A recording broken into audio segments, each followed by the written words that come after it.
Hello everybody, today we're going to look at Bannerlords and the campaign map. That's this thing here. And how best to progress on the campaign map without ending up at war with everybody. First of all, let me just show you a mistake I made. This was my initial kingdom here. That town there, that castle and this castle here. I've expanded it since then, as you can see. I originally expanded it down this road here. Got as far as Belgrade. Of course, there were a couple of towns here that were being battled over, which I left, but the idea was to go back. Then I expanded into here, and I captured most of this area here. Can you see my mistake? 1, 2, 3, 4, and there's another one here. 5 factions are all fighting over that area. I ended up at war with everybody because I moved into an area that was contested by too many factions. So I lost all of it. It's one of the reasons why this guy here has no castle. He lost it. It was one of the castles I took that lost that was his. The other thing is this. If you look at the clans and you see this guy with his massive amount of influence and the rest of them barely got any, I had to give them that influence. I literally clicked on these guys, clicked on support and added influence that way. I spent my own influence to increase theirs. You increase your influence, that allows them to take place in kingdom decisions. Right now, Blag's clan is the most powerful one. He's the one that tends to get everything. He's already got 2 castles and he's lost several more. So we want the rest of them to be fully involved. They had to have influence for that, otherwise they're just silently watching the big powerful players grab everything.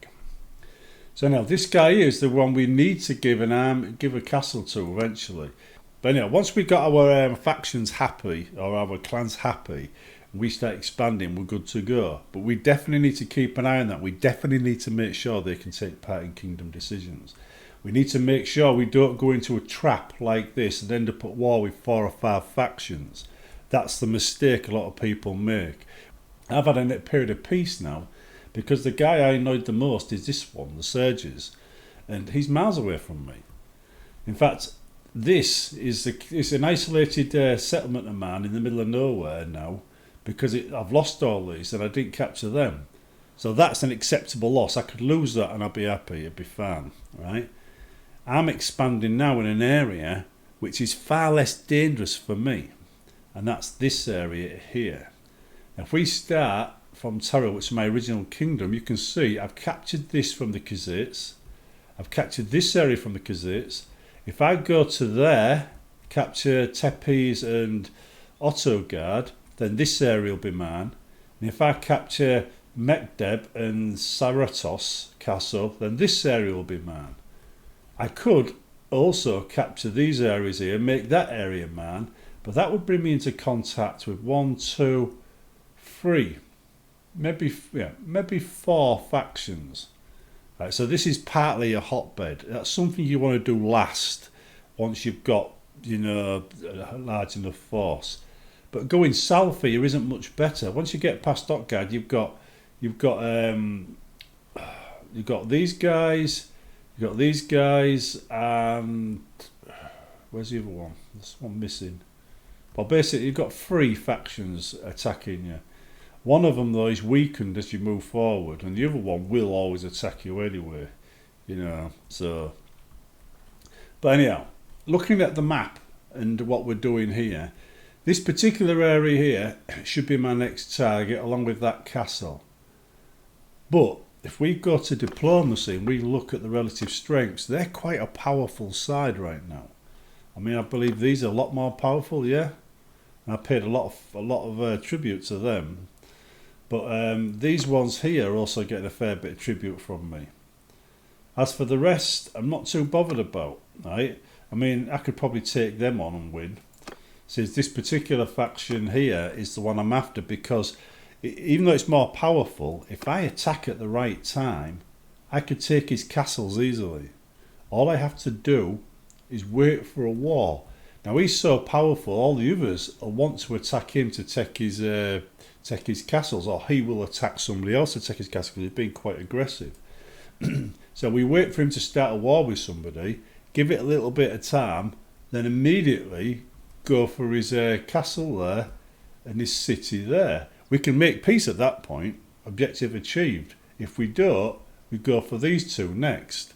We get all four of them in one go, then we're laughing. So the second we know about a war, we go to clans here, we go to parties, and we create all these parties here. Mine are still created because I've already been at war, so they're already created. But we disband these when we're not at war, we create them when we are at war. And as you can see, it's actually getting higher now.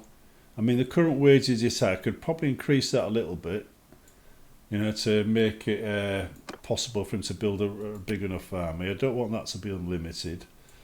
We can that one. I don't want that one to be unlimited either. We're going to keep setting this.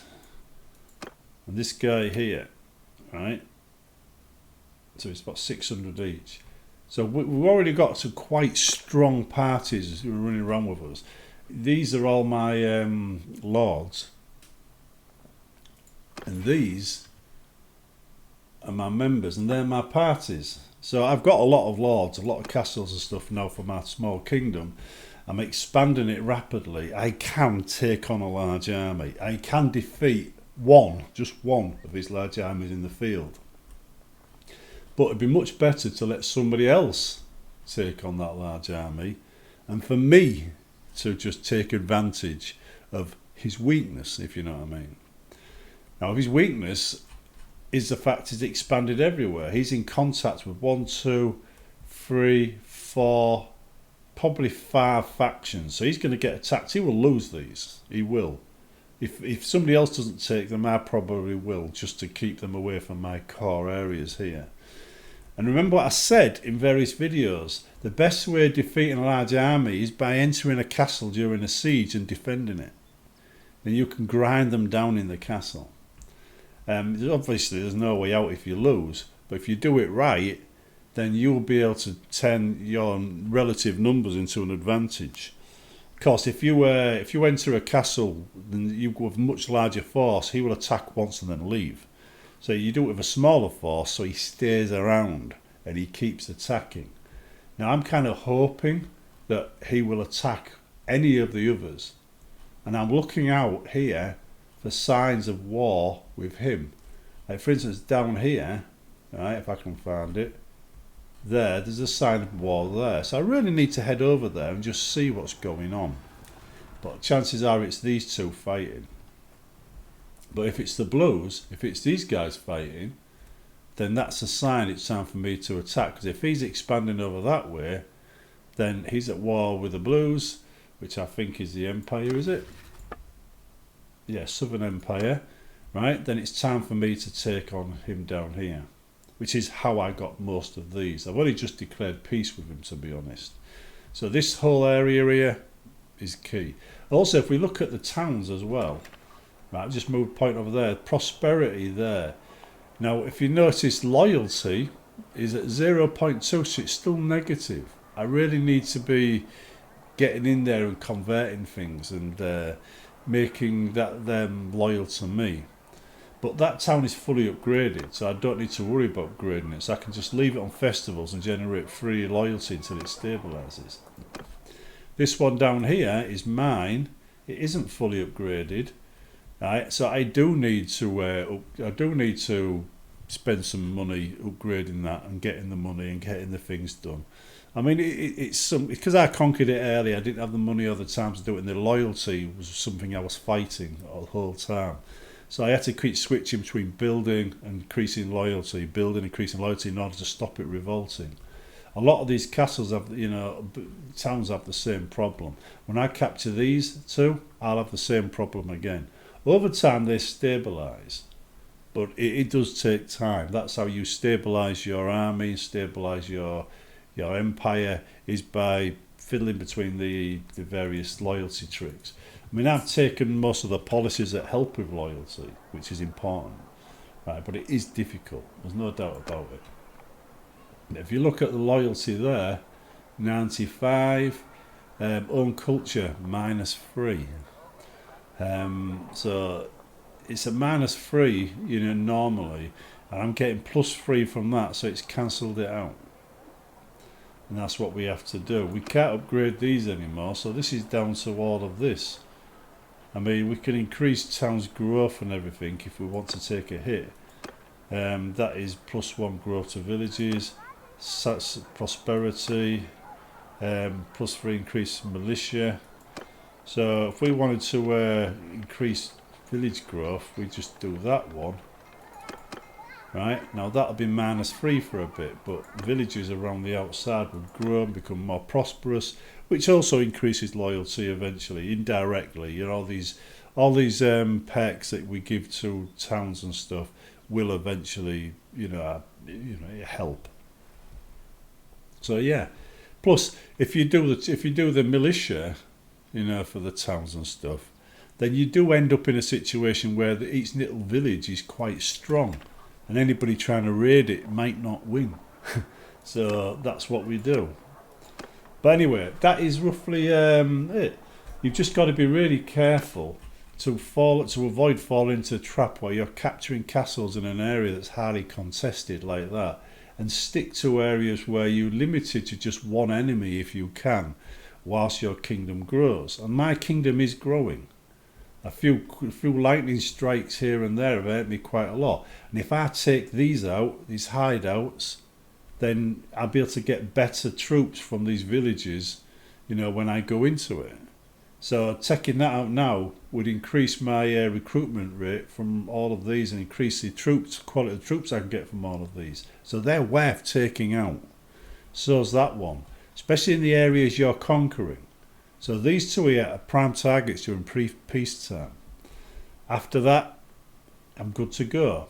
So my next step is literally to look for them being at war with somebody, give them a few minutes, and then go for it and attack and take either Macabre and this castle or that one and that, or maybe these three together first. That's how I go forward. That's how you take on large empires without engaging yourself in endless war with 5 factions. See you in the next one.